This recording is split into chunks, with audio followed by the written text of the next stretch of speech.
오늘의 사건 반장입니다. 소속사 대표에게 성폭행 혐의를 씌우려 한 걸그룹 출신 BJ가 실형을 선고받았습니다. 재판부는 진술 내용이 일관되지 않고 사건 당시 CCTV 영상과도 일치하지 않는다고 밝혔습니다. 배우 명세빈이 결혼 사칭 피해를 입었습니다. 사칭범은 명세빈과 결혼한다는 거짓 정보를 흘리며 사기 행각을 벌이고 있는 가운데 소속사는 법적 대응을 하겠다는 입장입니다. 뾰로로 안녕하십니까. 참 오늘 또 지금 비가 내리고 있어요. 왠지 시청률이 잘 나올 것 같은 이 길한 예감과 함께 진실 추적자 사건 반장 시작합니다. 이 전국 최대 벚꽃 축제 경남 창원 진해군항제 개막이 내일이랍니다. 자, 그런데 문제가 생겼습니다. 벚꽃이 안 폈대요 지금. 갑자기 꽃샘 추위가 막 와서 다 이게 틀어져 버린 겁니다. 이런 어쩔 수 없습니다. 자, 벚꽃보다 예쁜 네 분의 패널과 함께 이 시간 함께 하시죠. 오늘 출연자 소개해 올립니다. 이자연 기자, 박지윤 변호사, 박상희 한국열린사이버대 교수, 김은배 전 서울경찰청 팀장, 그리고 박준혜 수선생님 나오셨습니다. 안녕하세요. 안녕하세요. 어제 축구 보느라 사반 못 봤습니다. 역시나 잘못된 선택. 이젠 무조건 사반 볼랍니다 하신 최재호님. 그렇다니 제가 뭐라 그랬습니까? 아이고 퇴근해야 하는데 에라 모르겠다 사반 다 보고 가지 뭐 하신 김성근님. 자, 어제 21일 충남 천안시 공주대 앞에서 행인 한 명을 치어 숨지게 하고 달아난 음주운전 사고가 저렇게 있었는데 어떻게 기사 한 줄이 안 나옵니까? 제보합니다 하신 이기현님. 30년 전 맥슨전자에서 함께 일했던 친구 주재희를 찾습니다. 꼭 좀 불러주세요 하신 한기숙님. 친정엄마가 최근 항암치료 포기 선언하고 마음을 비우셨어요. 우리 엄마 강진순 여사 힘내라고 좀 해주세요 하신 권용주님. 우리 손녀 권수아 오늘 돌잔치 합니다. 사랑한다고 전해주세요 하신 정인숙님. 자, 인천의 김근자님, 송은미님, 김문희님 모두 사랑합니다. 자, 재미는 물론 의리로 함께하는 아스사반 뉴스데이 찌롱모 대한민국과 전 세계 동포 가족 여러분의 시선을 모아서 출발합니다.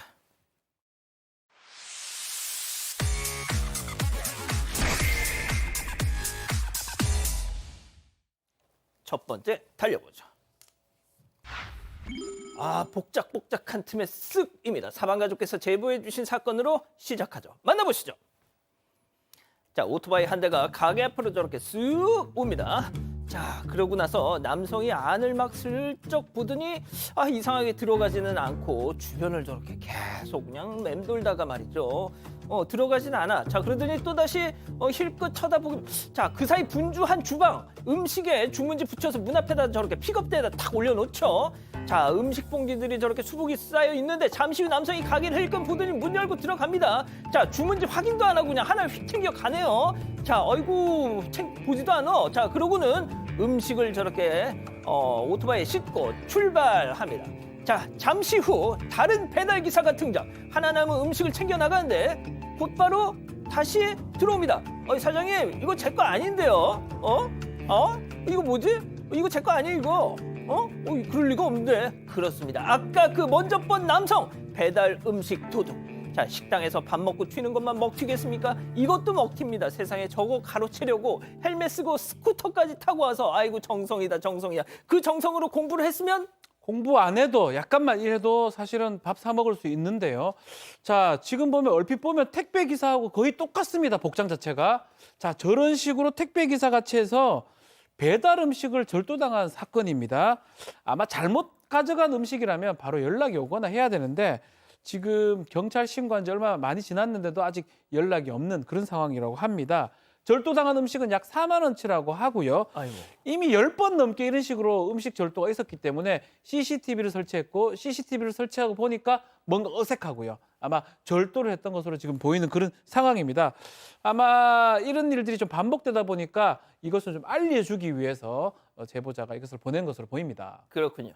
자, 좋습니다. 다음 또 이어가죠.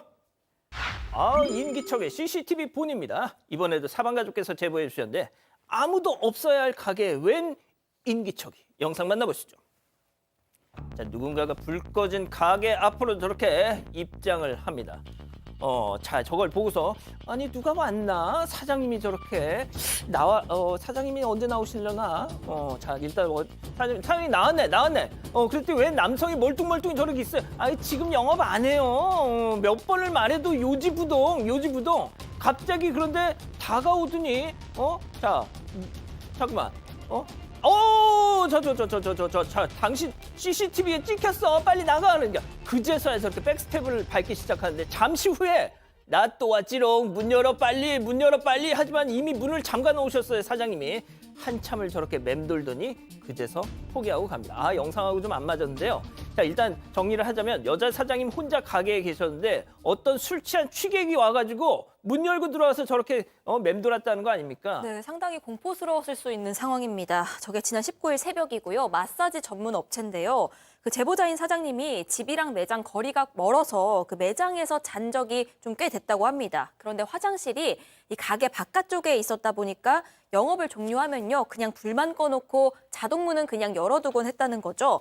그런데 분명히 불이 꺼져 있었음에도 불구하고, 그러니까 영업 종료된 가게인 게 눈에 뻔히 보였음에도 불구하고 술 취한 듯한 남성이 들어왔다는 겁니다. 예, 그래서 나가라고 고지를 했는데도 실실 웃기만 했다는 거죠. 한참 휘청거리고 하기에 당신 지금 CCTV에 다 찍히고 있다. 성추행 신고하기 전에 나가라. 이렇게 얘기를 하자 그제서야 나갔다는 겁니다. 이 당시에 사장님이 불안해져서 좀 자동문을 껐는데 역시나 잠시 뒤에 그 남성이 다시 왔습니다. 버튼을 막 누르면서 문을 열려고 아이고. 시도를 하다가 안 열리니까 두드리기까지 하다가 결국 돌아갔다고 합니다. 일단 제보자는요, 술 취해서 한 행동인 것 같아서 신고는 안 했는데 다시 와서 문을 열려고 시도한 걸 보고 아, 이건 제보해야겠다 싶었다. 이렇게 전했습니다. 그렇군요. 아, 조심하셨으면 좋겠습니다. 자, 다음 또 이어가죠. 아이 손잡고 발로 뻥입니다. 자, 도로 한복판에서 발로 발차기를 뻥 당했다는 건데요. 사방가족께서 제보해 주신 영상 보시죠. 자, 횡단보도 앞입니다. 1차로에선 불박차. 자, 아이와 아빠가 지금 손잡고 건너 빵! 아이가 깜짝 놀라서 뛰어가려고 하죠. 빵 소리에 놀라서 아이가. 그러니까 또 빵! 자, 화가 난 아빠. 차를 향해서 분노의 킥파. 어디 감히 빵빵거려 하듯 차주를 계속 노려봅니다. 자, 김은배 팀장님, 여기까지만 보면 차주가 이상한데 반전이 있었어요. 그렇습니다. 그 제보자의 숨은 속사정이 있었는데 내용을 보게 되면 지난 11월 월요일 날인데 경기 오산시에 있는 그 도로인데요. 그 제보자가 1차선으로 가다가 보니까 횡단보도가 있기 때문에 정차를 했습니다. 그런데 제보자가 빵 하고 누르니까 또 열받으니까 지나던 남성이 발로 찼는데 사실은 그 2차선에서 다른 차가 달려오는 걸 본 거예요. 후방 카메라 보니까 뒷차가 달려옵니다. 그래서 그러니까 뒷차가 그 횡단보도를 건너지 말고 서라고 하는 주의 차원에서 빵빵 했는데 아마 저 남성은 자기한테 한 줄 오해했던 것 같죠. 차가 아무튼 빵빵 하는 바람에 그 뒤에서 오는 차가 천천히 섰는데 그러니까 저렇게 했는데도 불구하고 저랬으니까 그 제보자가 횡단보도 건너던 남성한테 얘기를 했습니다. 사실은 그 지나가는 걸 빵빵하고 한 게 아니고 옆에 차가 오니까 사고 날까 봐 알려준 거예요 했는데도 이 남성은 화가 났는지 그냥 쌩까고 지나갔다는 겁니다. 아니, 결국 이게 서로 간의 오해 때문에 벌어진 일인데 말이죠, 박 변호사님. 네. 그렇다고 해도 남의 차에 발길질은 좀. 두 가지가 이상하죠. 발길질도 발길질이고 아이랑 손을 잡고 있는데 발길질한다? 상상하기 어렵습니다. 아빠 아닌가요? 자, 지금 발길질해서 이 센터에 가보니까 범퍼를 다 교체해야 된다고 합니다. 아이고야. 금액이 한 100만 원 정도 되고요. 아이고야. 렌트비가 필요하겠죠. 만약 곧 교체를 한다면 30만 원 소요가 됩니다. 130만 원 손해가 지금 발생한 상황이고 경찰에 신고를 했다고 하면 저거는 뭐 절도의 손괴입니다. 손괴죄로 보는 게 맞고요. 다만 이 제보자 입장에서는 뭐 화가 날 수도 있다, 오해할 수도 있는데 그걸 떠나서 아이하고 손잡고 가면서 그렇게 화를 내면서 맞아. 하는 거 저게 화를 낸 게 맞는가 의구심도 들기도 하고 매우 이상하다 이렇게 말을 하고 있습니다. 아니, 어떻게 아이 손잡고 아이 손잡고 좋은 일 해야 되죠? 아이랑 아빠 발길질? 조심하라고 딱 한 건데. 네. 아이가 잘 차네 아빠 이러진 않거든요. 그러니까요. 교육에도 안 좋을 것 같고요. 좋습니다. 자, 다음 또 이어가죠. 이런 꽃 같은 욕 같기도 하고 무슨 소리일까요? 만나보시죠. 자, 자정을 넘긴 한산한 거리 한 남성이 뚜벅뚜벅 걸어오죠. 자, 이 남성의 오늘 미션은 꽃 찾으러 왔단다. 카페 앞 화단을 향해서 마수의 손길을 쭉 차차차차차차차 안 뽑히니까 좌로 우르막 살짝 흔들어가는데 뿌리째 지금 뽑았습니다. 한 움큼을. 아유 우리 상희한테 점수 좀 따겠네. 자 그렇게 훔친 꽃을 들고 유유히 사라집니다. 보무도 상당히 말이죠. 진짜 이상하단 말이죠. 왜 우리나라 사람들은 자전거랑 꽃을 저렇게 훔칠까요? 그러니까요. 이 꽃, 뭐 봄 이런 단어랑 도둑질이란 단어는 너무나 상반되는 단어인데 도대체 왜 저렇게 예쁜 꽃을 훔치는 겁니까? 일단 16일에 용인 기흥구에서 카페를 운영하는 사장님께서 경험하신 일인데요. 금요일에서 토요일 이제 자정으로 넘어가는 그런 시간입니다. 근데 그 제보자의 카페 화단에 그 전날 어머니께서 뭐 수국, 튤립 이런 예쁜 꽃을 가득 심어줬어요. 근데 심어주실 때 옆에서 어떤 중년의 남자가 오더니 꽃 좀 주시면 안 돼요? 라고 물어보셨대요. 근데 물어봤대요. 근데 어머니께서 안 된다라고 거절을 했는데 그날 이런 일이 일어난 걸로 봐서 이 제보자께서는 아마 그 남성이 아닐까 싶다라고 얘기를 하고 있어요. 정확하지는 않습니다. 어쨌든지 이 제보자께서는 굉장히 좀 부드럽게 해결하고 싶으셔서 거기 표를 세워주셨대요. 바로 갖다 놓지 않으면 돌려주지 않으면 법적 조치를 하겠다라고 꽂아 놓으셨는데 봤을지 모르겠습니다. 아 그렇군요. 알겠습니다. 좋습니다. 자 다음 마지막 사연으로 가보죠. 예, 내 남편의 공감 능력입니다. 사방 가족께서 저 바다 건너 사시는 사방 가족께서 집단 지성의 판단을 받아보고 싶으시다면서 연락을 주셨네요. 네, 유산을 겪고 굉장히 힘든 본인에 비해서 이 남편은 너무 아무렇지 않아 보인다는 사연입니다. 각자 아이 한 명씩 데리고 재혼한 40대 부부였습니다. 사연자는 이 또 다른 아이를 갖기를 정말 간절히 원했었는데 그 병원에서 거의 가능성이 희박하다 없다 이런 말을 듣고 사실상 포기하고 있었습니다. 그런데 지난 1월에요. 정말 기적적으로 임신이 된 겁니다. 그런데 기쁨이 잠시였습니다. 유산으로 결국 아이를 잃었고요. 아이고야. 사연자는 너무 절망스럽고 힘들었다고 합니다. 그런데 남편이 너무 남일 대하듯 대하더라는 거죠. 그래서 당신은 혹시 섭섭하지도 않아? 힘들지도 않아? 이렇게 얘기했더니 솔직히 당신만큼은 아니야 하더라는 거죠. 그래서 병원도 혼자 다니면서 마음을 막 삭히던 중이었는데 이 와중에 또 남편이 사연자 챙긴답시고 그 입덧할 때 이 사연자가 찾았던 토마토 스프, 크랜베리 이런 것들을 주더라는 겁니다. 근데 그건 그때 얘기고요. 지금 약 때문에 속도 안 좋은데 신 것들을 주니까 먹지도 못합니다. 또 한 번은 교회를 가려는데 통증이 너무 심해서 우리 빨리 집 돌아가자 했는데 그 남편이 또 딸바보래요. 그럼 난 애 데리고 조금 놀다 들어갈게 먼저 들어가 하기도 했다는 거죠. 그러다 보니까 지금 나만 힘든가 공감도 못하나 싶어서 굉장히 속이 상한데 남편은 난 일하고 아이 돌보고 바쁜데 당신은 내가 돕지조차 못하게 하지 않냐. 좋아하던 음식 기억해서 사줘도 지금 욕먹지 않았냐. 억울해한다고 합니다. 혼자서만 다 털어낸 것 같은 남편이 원망스럽기까지 하다고 내가 잘못된 거냐고 물어보셨습니다. 오늘 사연은 좀 가슴 아프네요. 자, 기다리고 기다리셨던 부처 핸즈업 타임 유튜브 JTBC 뉴스 채널과 사건반장 독립 채널에서 6천여 분의 가족 여러분 함께하고 계신데요. 채팅창에 OX로 함께 참여해 보시죠. 먼저 사연자 아내입니다. 야, 김은배 네가 사람이야? 하늘 날아간 아기, 우리 아기. 너랑 나랑 사랑의 결정체. 나만 슬퍼 지금? 안 슬퍼도 최소한 내 앞에서는 척이라도 해줘야 되는 거 아니야? 야, 너 혹시 패스 계열이니? 왜 감정이 없어? 유산에서 속이 뒤집어진 마누라한테 토마토 스프를 먹으라고? 진짜 나 재혼 왜 한 거니? 동그라미. 근데 남편 얘기도 들어보시면 조금 다르실 거예요. 자, 다음 남편입니다. 진짜 이 사람 정말 나도 속상해, 슬퍼. 하지만 그렇다고 너처럼 얼빠진 사람처럼 살 수는 없잖아. 애들도 돌봐야지. 회사도 가야지. 둘 중 한 사람은 정신 차리고 있어야 될 거 아니야. 아니 그리고 토마토 스프 좋아해서 기껏 챙겨줬더니 뭐 이딴 걸 먹으라고 주냐고? 해줘도 잔소리. 안 해주면 안 해준다고 잔소리. 뭐 어쩌라고 X. 바꾸셔도 됩니다만. 그러면 제가 좋습니다. 자, 팀장님부터 달려볼게요.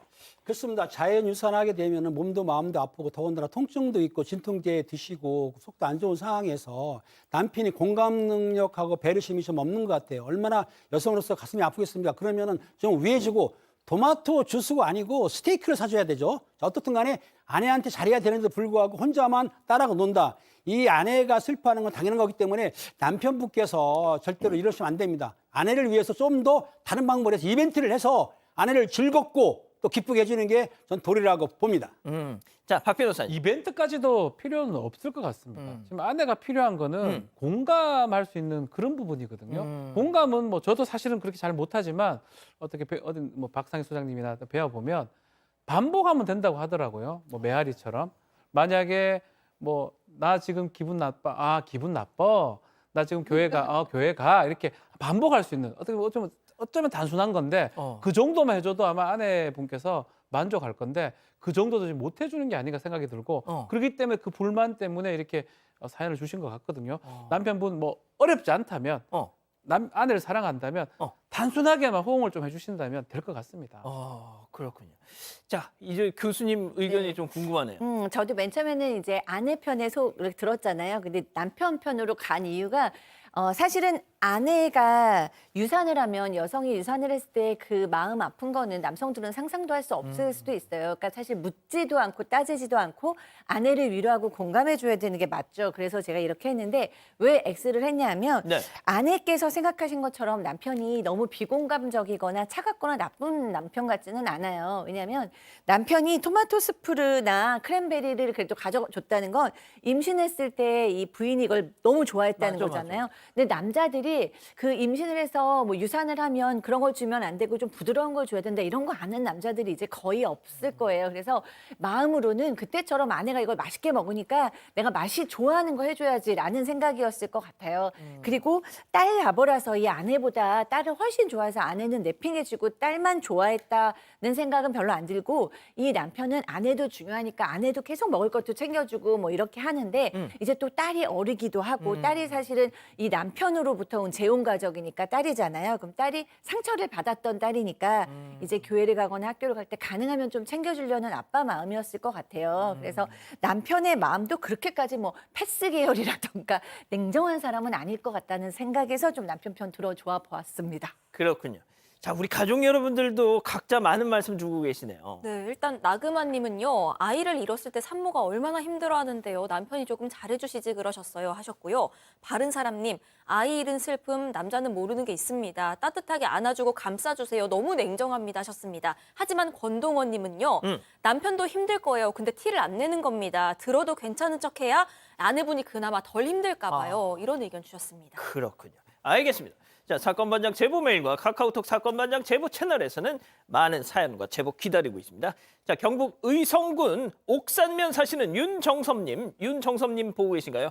어느 날 집에 놔뒀던 슬리퍼가 없어졌다는 겁니다. 시골 동네 웬 슬리퍼 도둑? 자, CCTV를 돌려봤죠. 그랬더니 자, 댕댕이 2마리 입장합니다. 한 녀석은 현관문 쪽으로, 한 녀석은 신발 쪽으로 가더니 신발 물고 슬리퍼 물고 집 밖으로 저렇게 총총 튀어나간다는 거죠. 한 녀석은 끝까지 망을 보면서 사람의 인기척을 계속 관찰. 이건 그야말로 완벽한 2인조 아니 이견조 개도둑. 멀지 않은 곳에서 발견된 슬리퍼. 결국 이 모양 이 꼴. 야, 이 개도둑들아, 내 신발 돌려줘 하셨어요.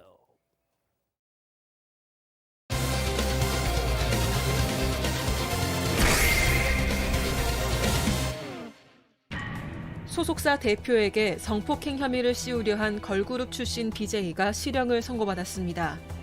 재판부는 진술 내용이 일관되지 않고 사건 당시 CCTV 영상과도 일치하지 않는다고 밝혔습니다. 재판부의 판단을 짚어봅니다. 자, 걸그룹 출신 BJ가 소속사 대표를 고소하면서 시작된 사건인데 사건 당일 상황을 짚어봐야 되겠네요. 네, 일단 이 해당 BJ 같은 경우에는요, 2017년도에 걸그룹 멤버로 연예계 활동을 시작한 인물입니다. 그러다가 활동을 중단했고요. 지난 2022년도부터 BJ로 활동하고 있습니다. 이 사건이 지난해 1월 새벽에 벌어졌습니다. 당시에 이 BJ랑 소속사 대표가 사무실에서 만났고요. 그 방에서 뭔가 그 활동 관련한 금전적인 조건, 이런 것들에 대한 대화를 나눴습니다. 그러다가 이 해당 BJ의 주장에 따르면 대표가 사무실에서 강압적으로 성폭행을 시도했고 그 대표가 옷을 벗으려는 틈을 타서 밀쳐낸 뒤에 확 도망쳐 나왔다고 합니다. 이 해당 BJ는 그래서 지난해 1월에요. 강간미수죄로 경찰에 고소를 했습니다. 그런데 경찰이 증거 불충분으로 불송치 결정을 내립니다. 그러자 이 BJ는 그 결정에 대해서 이의 신청을 했고 그래서 검찰이 이 사건을 넘겨받게 됐습니다. 자, 검찰 수사에서도 내내 줄곧 난 성범죄 피해자다 이렇게 주장을 했는데 이거를 확 뒤엎는 무언가가 뿅 나왔습니다. 자, 이 주장을 반박하는 목격자 바로 CCTV입니다. CCTV 영상이 좀 진술하고 다른 부분이 있는데 성폭행을 피하기 위해서 방을 나왔다고 하지만 좀 느긋하게 나오는 모습들이 포착이 돼 있고요. 느긋느긋하게 이렇게 절레절레 나오는 모습이 여유롭게 느긋하게 걸어 나오는 모습이 있습니다. 또 그 이후에 소파에서 좀 편안한 자세로 누워가지고 립글로스 같은 것들을 바르기도 하고요. 또 여기서 립글로스를 바르고요. 또 담배를 또 피는 등 자유롭게 하는 행동까지 CCTV에 포착이 돼 있습니다. 과연 성범죄를 피하기 위한 행동인가 의심되는 부분이기도 하고 또 사무실 나온 뒤에서도 대리기사를 기다리면서 스킨십 하기도 하면서 이런 걸 봤을 때는 좀 진술의 신빙성이 의심되는 그런 부분이 있었던 것 같습니다. 지금 립글로스를 바르고 전자담배를 피우는 모습 소파에 네. 누워서니까 이 상황이 여성이 성폭행 피해를 당한 직후의 시간대에 지금 모습이 펼쳐지고 있다는 거 아닙니까? 자, 교수님, 검찰이 의심한 부분 또 있었습니다. 네, 그렇습니다. 이 당일에도 이렇게 좀 의심스러운데 이 3일 뒤에도 이 소속사 사무실에서 또 이 대표랑 만나요. 근데 이 BJ는 소속사 대표가 불러서 왔다라고 얘기하고 대표는 이 BJ가 찾아왔다라고 얘기가 의견이 다르고 있긴 하지만 어쨌든 그 성폭행을 당했던 그 장소에서 다시 3일 후에 같은 사람을 그냥 아무렇지도 않게 일 얘기를 하려고 만난다는 그 자체도 좀 이상하고요. 그다음에 그 만난 다음에도 기분이 너무 좋습니다. 그 만났던 날 이 대표한테 저렇게 나가는 거예요. 만나고 나서 기분이 너무 좋아서 이렇게 빙글빙글 춤추듯이 꽁충깡충 뛰어나가요. 근데 3일 전에 성폭행을 당했던 사람이 사무실에 그 똑같은 대표를 만나면서 저렇게 기분이 좋아서 나가기가 어렵잖아요. 그러니까 대표에 의하면 이날 이 BJ는 BJ 활동을 하는데 금전적으로 좀 후원해달라라고 요청을 했고 그 대표가 노력해보겠다라고 답을 했더니 저렇게 기분 좋아하면서 나갔다고 합니다. 물론 저희가 어떤 피해자다움을 얘기하는 건 아닙니다만 확실히 앞서 보신 그 CCTV 영상은 성폭행 피해를 입은 직후 또는 성폭행 피해 가해자와의 만남 이후의 모습이라고 보기에는 조금 이상하긴 합니다. 자, 일단 팀장님, CCTV가 없었더라면 상황이 완전히 달라졌을 것 같아요. 그렇습니다. 소속사 대표가 난감한 상황이었었는데요. 그 소속사 대표 변호인하고 취재를 해봤더니 당시에 그 BJ 사실은 경찰에 그 성폭행 미수로 호소하지 않습니까? 경찰에 조사를 해보니까 증거 물증 혐의가 없는 거예요. 그러면 보통 불기소하게 되면 요즘은 불송치, 검찰 송치를 안 하거든요. 그런데 불구하고 이 여성이 검찰에 이의 신청하니까 검찰에서 다시 조사를 하면서 여자를 소환해가지고 조사하다 보니까 실제적으로 좀 이 여자분이 그 당상을 물어보니까 뭐라 했냐면 내가 술을 먹어서 기억이 안 난다. 기억이 안 날 리가 없죠. 고소까지 했는데. 그리고 제가 그 정신과 약을 먹기 때문에 기억이 나지 않는다고 말했기 때문에 검찰에서는 이 여성분이 거짓말 하는구나 싶어가지고 지난 9월 달에 이 BJ를 무고 혐의로 기소했습니다. 그 재판정에서 징역 1년을 구형을 했습니다. 자, 가장 궁금한 건 이거죠. 대체 왜 소속사 대표한테 저렇게 성범죄 누명까지 씌우려고 했던 걸까? 체크포인트 짚어보죠. 동기가 뭐니? 저희가 말이죠. 소속사 대표 측 변호인과 연락을 했는데 직접 들어보시죠. 그 날부터 이제 고소를 제기하기 전까지의 생각에서는 이걸 빌미로 해가지고 상대방으로부터 돈을 좀 뜯어내야겠다. 라는 생각을 했었던 것 같아요. 실제로 보면은 이제 이 사건과 관련이 없는 제3자와 대화를 하면서 합의금을 한 3억 정도는 뜯을 거다. 이런 식의 얘기를 했다는 것도 저희가 이제 확보를 했었거든요. 결국 돈이다. 네, 그게 이제 대표 측의 입장이고요. 그 전에 이 검찰 같은 경우에는 그 소속사 대표한테 여자친구랑 헤어지라고 요구를 했는데 이걸 들어주지 않으니까 앙심을 품어서 무고한 걸로 보인다. 이렇게 판단을 했습니다. 하지만 여기에 대해서 소속사 대표 측 변호인이 보는 진짜 범행 동기는 돈이라는 겁니다. 일단 사건 벌어지고 3일 뒤에 이 BJ가 대표 사무실로 왔는데요. 금전적인 후원을 요구도 했는데 뜻대로 안 돼서 아마도 강간미수로 고소를 해서라도 돈을 받아내야겠다. 이렇게 생각한 걸로 보인다고 말했습니다. 그러면서 실제로 제3자에게 나 합의금으로 3억 요구할 거다. 이런 얘기도 했다고 주장합니다. 자, 박 변호사님, 네. 이 재판부 선고가 좀 상당히 놀라워요. 그렇죠. 허위 사실을 수사기관에 신고함으로써 다른 사람을 처벌케 했을 때 무고죄가 될 수 있는데요. 구형은 검찰 구형 1년이었는데요. 1년. 재판부 선고는 구형보다 훨씬 많은 1년 6개월이었습니다. 야. 지금 CCTV에 명확하게 많이 나와 있죠. 성범죄를 피하려고 했던 행동으로 보기에는 좀 어려워 보이는 부분들.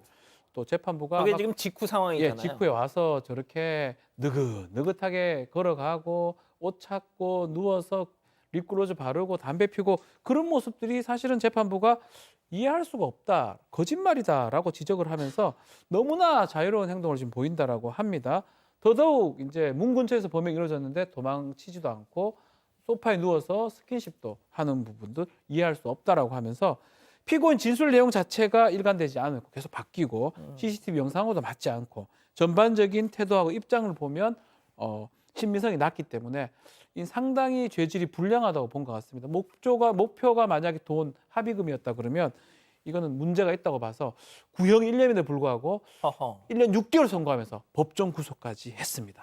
지금 청주 여자교도소에 수감 중이라는데 그 교수님 제가 이제 조금 더 알아봤더니 이 BJ가 그 해당 걸그룹에서 활동할 때도 그 걸그룹 팬들 사이에서 너무 어떤 사생활에 문제가 많아가지고 빨리 넌 탈퇴하라.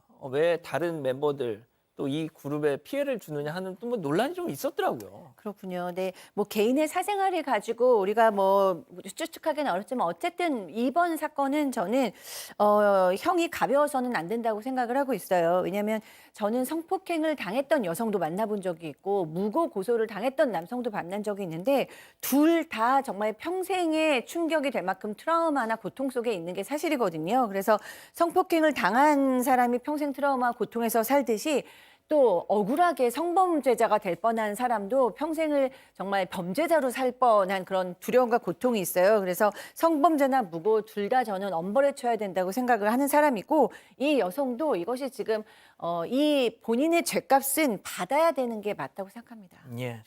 일단 첫 번째 사건 이렇게 정리하고요. 두 번째 사건 이어갑니다.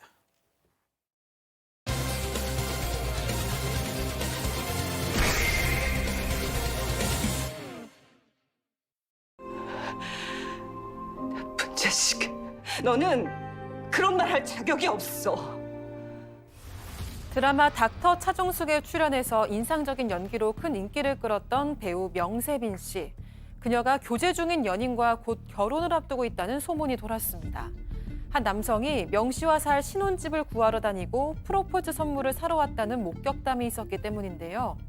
그런데 명세빈 씨가 이에 대한 입장을 밝히면서 소문은 거짓으로 드러났습니다. 자신은 아직 결혼 계획도 없고 그 남성과는 일면식도 없다는 건데요. 대체 이 남성의 정체는 무엇일까요?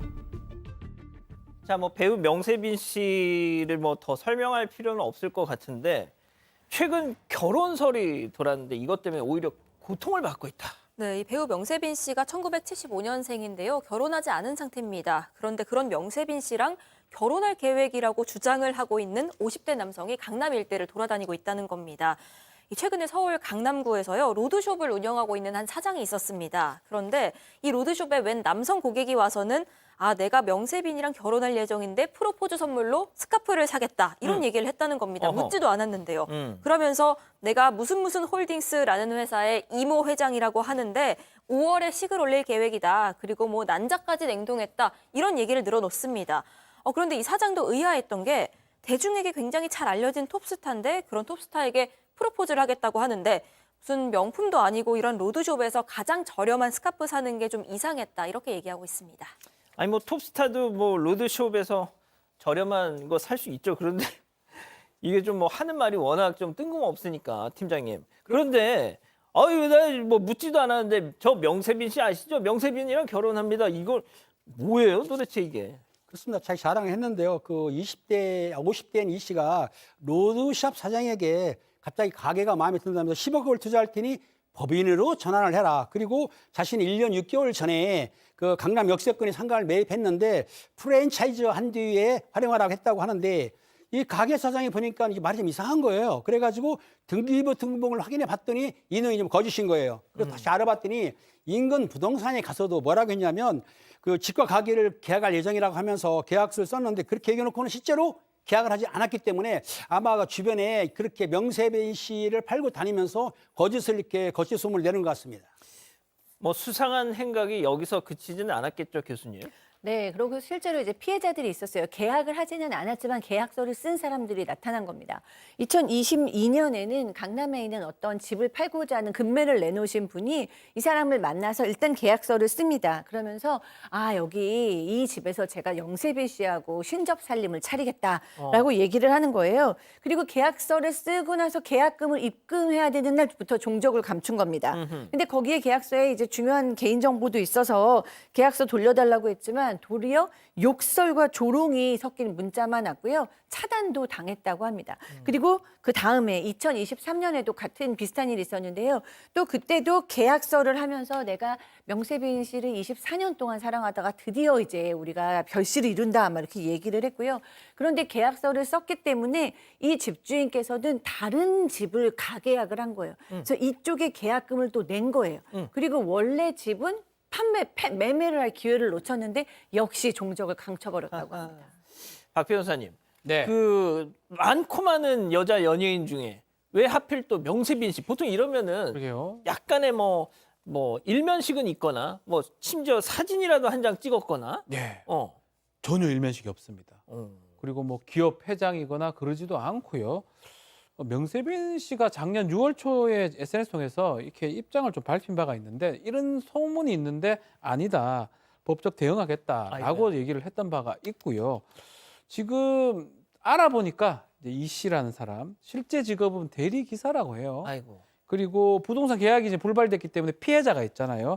피해자가 이 씨 자택으로 내용 증명을 보냈는데 자택은 또 고시원입니다. 뭐 아이고. 고시원이라 해서 뭐 다 못 산다 이런 의미는 아니, 아니고 그렇죠, 그렇죠. 직업은 대리기사고 자택은 주소는 고시원으로 돼 있고요. 그래서 지금 고가의 뭐 강남 뭐 부동산이나 뭘 할 수 있는 그 정도의 어떤 재력은 없는 것으로 보이는 그런 사람입니다. 그 홀딩스 회장도 아니네. 차라리 홀딩스 회장이면 그래도 뭐 나 좋은 건 아니지만요. 가능은 한데요. 그것도 안 됩니다. 그러니까. 자, 이게 명세빈 씨 측이 지난해 6월인가부터 이 법적 대응을 막 예고를 했는데도 불구하고 계속 이 짓을 하고 있다는 겁니다. 왜 이렇게 거짓말을 멈추지 않는 걸까요? 체크포인트 짚어보죠.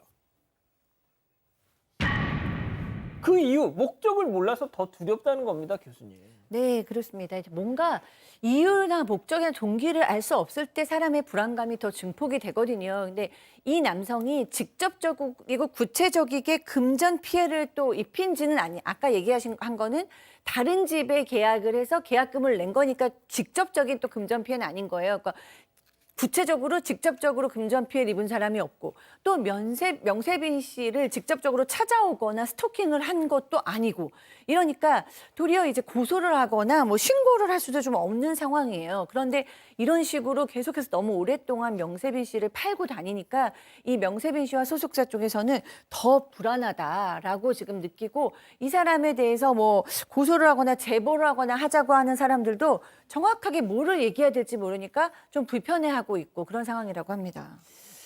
야, 참 이런 거 보면 연예인들도 정말 고충이 있어요. 뭐 정말 본 적도 없는 사람이 자신의 막 애인 행세를 하고 다니면서 사기를 치니 말이죠. 자, 그런데 명세빈 씨 측이 걱정하고 있는 이유 또 있습니다. 점점 그 거짓말의 수위가 올라가고 있어요. 네, 막 조작된 증거들을 들이밀고 하고 있습니다. 일단 이런 거짓말을 사람들이 긴가민가 하면서도 믿을 수밖에 없었던 이유가 있었습니다. 이 남성이요, 뭐 기자 출신 전직 국회의원 혹은 현직 사선 국회의원 이런 사람들이랑 어울려서 찍은 어떤 사진을 제시했기 때문이었습니다. 실제로 친분이 있는지까지는 알 수가 없습니다. 아마도 이 관계자에 따르면요, 이 사람이 대리기사이기 때문에 온갖 사람들이랑 좀 우연히 만날 수밖에 없을 텐데 그때 찍은 사진으로 거짓말을 하고 있는 게 아닌가 추측한다. 이런 얘기까지 나오지만요, 진실을 알 수는 없는 상황입니다.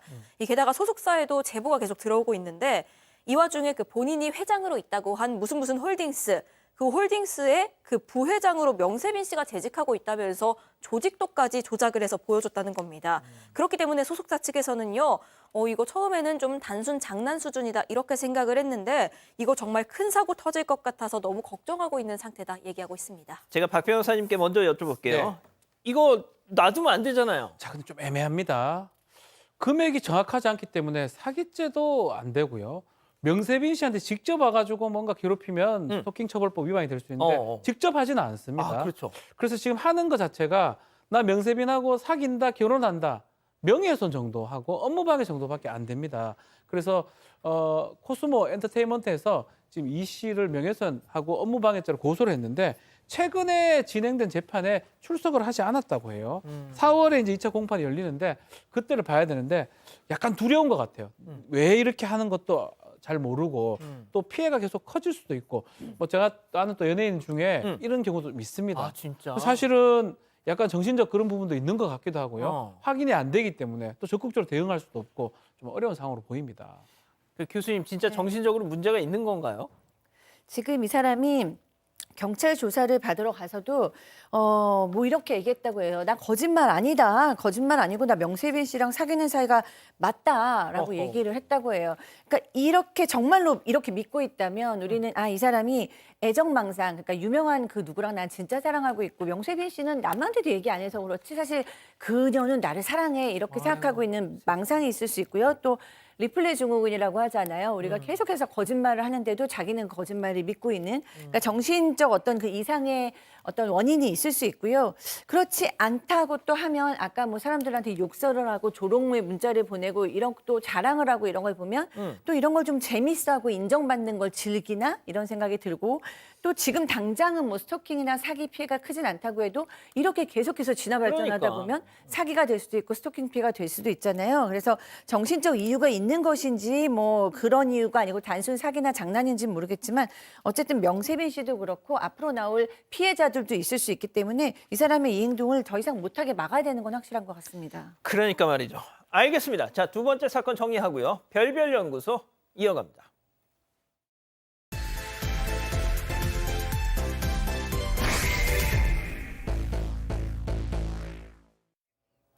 초등학생 딸을 둔 40대 맞벌이 부부. 최근 아내 홍 씨는 우연히 남편의 휴대전화에서 뜻밖의 대화 내용을 보게 됐다고 합니다. 남편이 한참 어린 회사 여직원과 꽤 다정한 대화를 나누며 지내고 있었던 건데요. 집에선 과묵하기만 했던 남편이 이 여직원을 부를 땐 다정한 애칭도 있었다고 합니다. 그런데 이런 일이 처음이 아니라고 하는데요. 이 부부에게 그동안 무슨 일이 있었던 걸까요? 자, 오늘 이 사연 말이죠. 집단 지성의 판단이 좀 필요합니다. 일단 제보 아내분이 하셨는데 지금 이 방송을 두 분 부부가 같이 보고 계신다고 합니다. 지금부터 최대한 객관적으로 양쪽의 의견을 좀 듣고 판단을 해보죠. 네, 일단 제보자는 40대 여성 홍모 씨고요. 결혼 12년 차입니다. 2살 연상 남편이랑 사내 커플로 만나서 결혼을 했고요. 초등학생 딸이 있습니다. 결혼 뒤에도 한동안은 같은 회사에 다녔었는데요. 그 아내가 좀 좋은 기회가 생겨서 3년쯤 전에는 다른 회사로 옮기게 됐다고 합니다. 그런데 최근에 남편이 그 테니스에 빠져서 운동 다녀온다고 잠깐 자리를 비운 거예요. 그런데 이 남편 휴대전화에 뭔가 여자 이름으로 메시지가 와서 이게 뭐지 하고 들여다보게 됐습니다. 내용을 보아하니 같은 회사 여직원인데 그동안 얘기 나눈 게 꽤 많았던 것 같고요. 그런데 그걸 조금만 한참 보다 보니까 이거 좀 이상한데 싶은 부분들이 있었다는 겁니다. 제가 앞서 이제 별별 연구소라고 했잖아요. 이게 오늘은 진짜 연구가 필요합니다. 그래서 제가 제목을 좀 바꿔봤는데, 자 교수님 뭐가 이상했습니까? 네, 제보자의 표현에 따르면 남편은 평소 집에서 과묵한 편이라고 합니다. 그러니까 애정 표현을 많이 하거나 살갑고 뭐 자정하고 이런 남편이 아니에요. 그러니까 근데 이 홍 씨도 막 아기 키우고 이러느라 너무 바쁘니까 남편이 좀 과묵하고 애정 표현이 없어도 크게 연연해 하지는 않았습니다. 근데 너무 이제 속상하고 화가 나는 지점이 그 여직원과 나눈 대화를 보니까 보통 내가 알던 남편이 아니라 막 이모티콘도 쓰고 아이고야. 말투도 너무 부드러운 거예요. 그리고 업무에 관련된 얘기도 아니고 퇴근 이후에 잘 들어갔어? 뭐 이런 말투입니다. 그리고 게다가 휴일에도 휴일이니까 각자 쉬는 거잖아요. 남편이 먼저 네 생각이 났어. 뭐 이런 식으로 문자를 보낸 게 있었어요. 부인 입장에서 너무너무 열받는 거죠. 박 변호사님. 네, 자 이제 포인트가 있어요. 포인트는 시간과 호칭이에요. 호칭. 시간은 지금 좀 얘기를 했지만 남편 퇴근한 이후라든지 밤늦게 메시지를 보내고 있다라는 겁니다. 두 번째 호칭이에요. 호칭 이게 애칭 좀 나오고 있죠. 민용 뭐 프레마용 이거 아닙니다. 민영인데 예를 들어서 민용 뭐 이런 식으로 민영 뭐해 이렇게 애교 약간 콧소리 나게. 민용용 뭐 이렇게 어. 하는 것 같은데 그렇게 하다 보니까 좀 너무 다정하게 애칭을 부르는 거 좀 이상하지 않나. 그리고 또 이 남편이 다른 사람하고 이렇게 부르지도 않고요. 예. 홍 씨도 직장생활 많이 했잖아요. 이렇게 직장 동료끼리 애칭 부르는 거 본 적이 없다고 하는데 납득할 수 없어서 당황했다고 합니다. 팀장님, 만약에 팀장님 사모님이 팀장님이 이제 카톡을 보셨어. 그런데 어떤 여성분이 은뱅 막 이렇게 부른다. 그러면 그건 좀 이상하지 않습니까? 그렇습니다. 애인끼리는 애칭이 가능한데 저희 형사 같은 경우에도 이제 별명을 있긴 있습니다. 제가 부르는 망치, 박사또 이렇게 부르긴 합니다. 쌍칼. 쌍칼은 없어요. 쌍칼은 없어요? 네, 쌍칼은 건달들 얘기고요. 진짜? 어떻든 간에 부르기도 하고 근데 이제 여직원 같은 경우에 나이 어리거나 같거나 하면은 김영사, 김수사관 아니면 김승경 부르지 사실은 뭐 아까 말했던 민용 이거는 좀 이해가 안 가기 때문에 만약에 그렇게 불렀다 그러면은 당연히 여성 입장에서는 이 의심이 가기 때문에 제가 물어볼게요. 교수님. 혹시 다른 친구분들이 교수님한테 짱희 이렇게 부릅니까? 쌍이요? 여기는 그건 뭐 욕 아니에요? 애교스럽지가 않고 약간 화가 나는데. 애칭은 안 된다고 봅니다. 아, 쌍이라니. 그런가요? 아무튼 뭐 그게 중요한 게 아니고. 자, 근데 또 이게 처음이 아니었다는 거잖아. 네, 그게 문제인데 그 5년 전에도요. 그 남편이랑 같은 회사 다닐 때입니다. 근데 그때 남편이 우연히 그 같은 부서 여직원이랑 통화하는 걸 들은 적이 있는데 그 여직원한테 너 매력 있어. 너 매력 있잖아. 이런 얘기하는 걸 우연히 들은 적이 있었다는 거예요. 그때 굉장히 화들짝 놀래서 이 문제 따지고 크게 다투게 됐었는데 그 당시에도 남편은 오해다. 한참 어린 후배고 그냥 잘 대해준 건데 그래 당신이 기분 나빴다면 미안해. 이렇게 사과를 했다고 합니다. 그런데 또 이런 일이 생기다 보니까 좀 혼란스럽고 화가 나는 상황이고요. 그렇다 보니까 홍 씨 입장에서는 이게 내가 발각한 게 2번이지 알아차린 게 2번이지 뭐가 더 있었던 거 아니야 싶었다가도 아니야 그냥 단순한 동료 관계인 건데 내가 너무 속 좁게 이러고 있는 거 아니야 싶기도 하고 너무 괴롭다고 합니다. 자, 좀 정리를 하겠습니다. 5년 전도 그렇고 최근도 그렇고 남편이 이거는 확실히 좀 말씀드릴게요. 막 무슨 외박을 하고 사귀고 이런 거 아닙니다. 자, 그런데 아내 입장에서는 집 안에서의 행동과 또 밖에서의 행동이 좀 다르니까 좀 서운하고 화가 난다는 거잖아요, 교수님. 그렇죠. 이거는 서운하고 화가 날 일이죠. 근데 이제 어떻게 보면 좀 다행인데 그 상대 여직원의 반응을 보니까 여직원이 계속 같이 티키타카가 있는 게 아니고 이제 이 남편이 문자를 보내면 한참 후에 답을 하거나 다음 날 답을 하거나 뭐 이렇고 그다음에 또 남편이 애칭으로 민용 이렇게 불러도 그쪽에서는 정식으로 부른다던가 여성이 도리어 선을 지키면서 대화를 하고 있어요. 그러니까 서로 호감 있는 사이는 아닌 것 같다라고 생각을 하고요. 예전에 결혼하기 전에 같은 회사를 다녔잖아요. 그래서 이 남편이 여직원들하고 굉장히 스스럼 없이 잘 다니는 거는 알고 있었다는 거예요. 근데 이제 그렇게 그 원래 성격도 좀 그런 걸 알고 있기는 하지만 그래도 업무의 늦은 시간이나 휴일에 그것도 막 애칭까지 부르는 건 결혼한 남자가 선을 넘은 게 아니냐 이렇게 묻고 싶다고 합니다. 그렇군요. 좋습니다. 그러면 별별 연구소 오늘의 궁금증 짚어보죠. 자, 저긴 별별 상담소라고 돼 있네요. 자, 미묘하게 선 넘는 남편. 도대체 바람의 기준은 뭘까요? 라고 하는데요. 자, 풀샷으로 좀 잡아주시죠. 네 분. 예. 자, 오늘 그러면 약식 푸처앤접을 좀 해보겠습니다. 자, 이 남편의 행동. 이거 100% 바람이다. 동그라미. 야, 좋습니다. 자, 그렇다면 이게 무슨 바람이야. 아이고, 너무 과민 반응이시다. X. 세모지만. 뭐 하시려고? 네, 아, 좋습니다. 싶었지만. 자, 그렇다면 우리 은배 팀장님부터 좀 들어봐야 되겠네요. 그렇습니다. 지금 이 남성이 바람 피운다는 거는 실질적으로 증거가 없고 객관적으로 근거가 없어요. 그런데 지금 친절이 지나치다 보면은 혹시 여성들이 오해할 수 있으니까 이 남성이 여기에서 이 경계선을 넘어가면 바람이 될 수도 있습니다. 그러니까 이 선에서 산들바람으로 끝나야 되지 더 이상 가게 되면은 폭풍이 되니까 이쯤에서 친절함을 좀 가볍게 줄이시기 바랍니다. 그렇군요. 산들바람이 강풍이 될 수 있다. 자, 교수님. 네, 제가 X를 했다고 해서 남편 편을 든 것은 절대 아닙니다. 진짜? 지금 바람을 폈다라고 정의를 하기는 좀 어렵죠. 외박을 한 것도 아니고 뭐 대단한 관계는 아니었으니까. 하지만 상당히 화약고 같은 상황이다. 언젠가 이게 터질 가능성이 높다라는 생각이 들고요. 과묵하고 무뚝뚝하다고 해서 바람비가 없는 건 아니거든요. 사실 과묵하고 무뚝뚝한 성격이 바람을 피면 사실 아내들은 더 충격을 받고 그 바람이 더 진지하게 느껴질 수도 있기 때문에 이 남편이 지금 하는 행동은 바람기가 있다라고는 봐야 될 것 같아요. 어이구야. 바람을 폈다라고 보기는 좀 무리수가 있어도 이제 막 바람기는 들어갈까 말까. 위험하다. 위험하다. 이러다 무슨 일이 언젠간 터질 수 있다라는 점에서 아내 얘기에 귀를 기울이시고 좀 크게 자각하셔야 될 것 같습니다. 이야. 자, 박 변호사님, 예. 지금 남편분도 이걸 보고 계십니다. 저는 사실 좀 반대로 생각하거든요. 어. 그냥 남편 혼자서 저러는 것 같아요. 좀 증거 중에 실제로 아. 문자 민용 이렇게 민용이는 아무 생각이 없는데. 민용 부르니 그러니까 민용이 하루 있다가 지금 문자 답을 하고 이랬으면 사실은 혼자서 이렇게 좀 혼자서 그런 스타일이 아닌가 생각. 그러니까 좀 부적절해 보이긴 해요. 그리고 제가 자연이야 자연 뭐 이런 거잖아요. 제가 그럴 리도 없지만 전화번호도 제가 있는지 제가 정확하게 모르겠는데 그렇게 한다는 것 자체가 좀 이해할 수 없는데 이분은 5년 전도 그렇고 지금도 그렇다고 보면 이 증거만으로 봤을 때는 본인의 성격적인 문제 같아요. 친해지고 싶어서.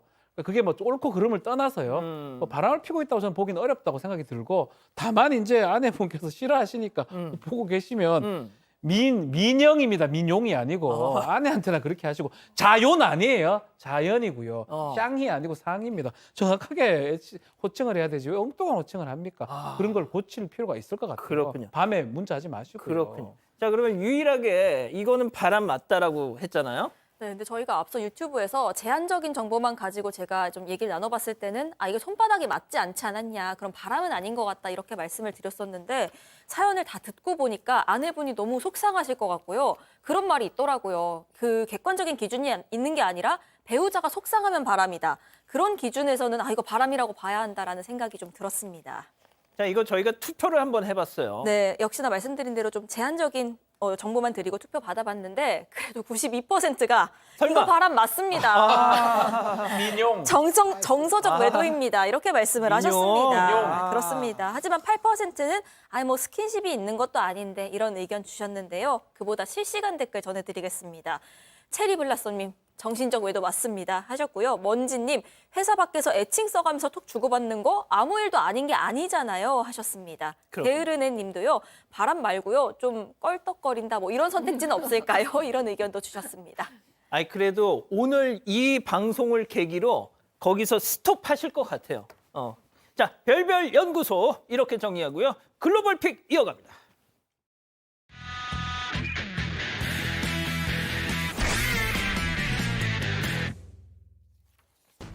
중국입니다. 뭔가 좀 어수선해 보이는 건물이죠. 그곳에 배달을 왔던 배달기사가 걸어 나오는데 바닥이 뚫린 줄을 몰랐습니다. 아유. 발을 딛다가요. 없어졌어. 그만 떨어져 버리고 말았습니다. 없어졌어. 이게 진행 중인 엘리베이터 공사 때문에 아주 커다란 구멍이 있었던 겁니다. 아우, 저걸 못 배달기사는 봤어. 3층에서 2층 바닥으로 내동댕이 쳐졌고요. 어떡해. 그 충격 때문에 허리가 부러지는 아주 큰 부상을 입고 말았다고 합니다. 아유, 그래도 사망하진 않았나 봐요. 네, 이 배달기사 말에 의하면요. 당시 건물 내부가 좀 상당히 어두웠고 통행 주의 표지판 하나 보이지 않았다고 합니다.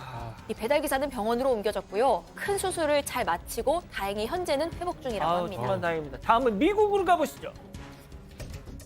네, 주차장으로 주황색 차 한 대가 들어옵니다. 아주 고가의 차량이죠. 무슨 틀리, 벤 무슨 차량인데요. 저 멀리서 이 비싼 차를 노린 수상한 3인방이 천천히 접근해 오고 있습니다. 틀리 자, 이걸 비싸죠. 알리 없는 운전자, 차 문도 활짝 열어놓고 있습니다. 그리고 이내 이 3인방이 운전자를 덮쳤습니다. 틀리 뺏겼네 저거. 이들은 동시에 달라붙어서 운전자를 차 밖으로 끌어냈습니다. 그리고 운전석부터 차지하는데요. 그런데 무슨 일인지 운전자는 더 싸우지 않고 그냥 떠나버립니다. 그 덕분에 이들도 아주 손쉽게 훔친 차에 올라탔습니다. 그런데 이 도둑들 출발도 못하고요. 다시 차에서 내렸습니다. 왜? 도망갑니다. 왜요? 왜?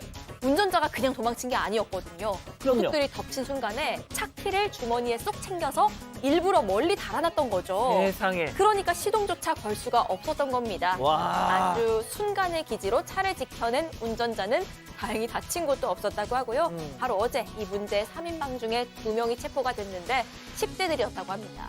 역시 틀리. 다음은 최근 온라인에서 화제가 된 영상 함께 보시죠. 코끼리가 트럭 앞을 떡하니 막고 있습니다. 트럭 운전자 역시 지지 않고 목이 터질 듯 소리를 치는데요. 흥분한 이 코끼리 트럭 설마, 코앞까지 설마, 다가와서는 설마. 상하로 오! 트럭을 번쩍 들어올립니다. 와우! 운전자는 튕겨나갈 때 튀어오르죠. 자, 우와우. 그리고 이번에는 성난 울음소리까지 내면서 또 한 번 쿵 와우. 들어다 놓습니다. 야, 자, 진짜 트럭- 아니 코끼리가 진짜 힘이 무서워요. 좋구만. 트럭 따위엔 전혀 겁먹지 않은 이 코끼리 바로 국립공원에 있던 야서행 수컷 코끼리였는데요. 평소엔 얌전하다는데 벼랑간 이날 사파리 체험에 나선 트럭을 막아서더니 저렇게 공격까지 한 겁니다. 아이부터 어른까지 트럭에 탔던 많은 관람객들 야. 얼굴이 하얗게 질리고 말았습니다. 이건 공포 체험이야. 무서워요. 트럭도 물러서고 코끼리도 울타리 안으로 들어가면서 상황은 종료됐는데요. 다행히 다친 사람은 없었고요. 야. 이날 사파리 체험은 이 강렬한 경험과 함께 끝이 났다고 합니다. 아니 진짜 코끼리가 화나면 호랭이도 그냥 확 날려버린 거잖아요. 호랭이 아무것도 아닙니다. 코끼리 그러니까요. 앞에서는요. 다음은 호주로 가보시죠. 자, 불도저가 한 가정 집 마당을 열심히 파내고 있죠. 이번엔 절단기로 바닥을 잘라내죠. 자, 그냥 공사 중인 것 같은데 웬 경찰까지 등장했습니다. 무슨 일인지 영상으로 보시겠습니다. Get the away from my bobcat. Please move. Move. I've tried to bargain with you. You've seen the messages. No. Can I talk to you one second? Are you going to pay the money? Yes, you can talk to me. If you're not, off. 사실 공사 중이 아니라 공사가 끝난 바닥을 부수고 있었던 건데 왜냐하면 예. 약속한 공사 대금을 다 받지 못했기 때문입니다. 아이고야. 주인이 혼자 셀프 할인해서 300만 원이나 덜 줬던 거죠. 이 분노한 시공업체 직원들이 말이 안 통하자 냅다 부셔버렸고요. 출동한 경찰 역시 직원들 편을 들었다고 합니다. 제대로 혼쭐난 집주인 결국 남은 대금 싹싹 냈다고 합니다. 그렇군요. 마지막 픽 중국으로 가보시죠. 네, 수십 마리의 허스키들이 뛰어다니고 있는 이곳, 다름이 아닌 백화점입니다. 로비부터 식당까지 곳곳을 누비면서 사람들을 당황하게 만들고 있습니다. 어우, 왜 이렇게 많아? 네, 허스키 친구들이 있던 곳, 백화점 안에 있던 애견 카페였는데요. 귀여워. 손님이 문을 열고 나오는 그 찰나에 다들 한마음 한뜻으로 탈출을 감행했던 겁니다. 세상에. 이 자유를 찾은 허스키들 얼마나 행복했는지 곳곳에 자신의 흔적을 남기는 건 물론이고요. 사람들 음식까지 아주 야무지게 뺏어 먹었다고 합니다. 네, 1시간 동안의 고군분투 끝에 이 말썽꾸러기들을 한자리에 모을 수 있었습니다. 그런데 말 안 듣는 몇몇은요, 아예 붙들려 오기까지 했는데 다행히 큰 사고는 없었다고 하고요. 카페 사장이 청소부터 손해배상까지 모두 다 책임을 졌다고 합니다.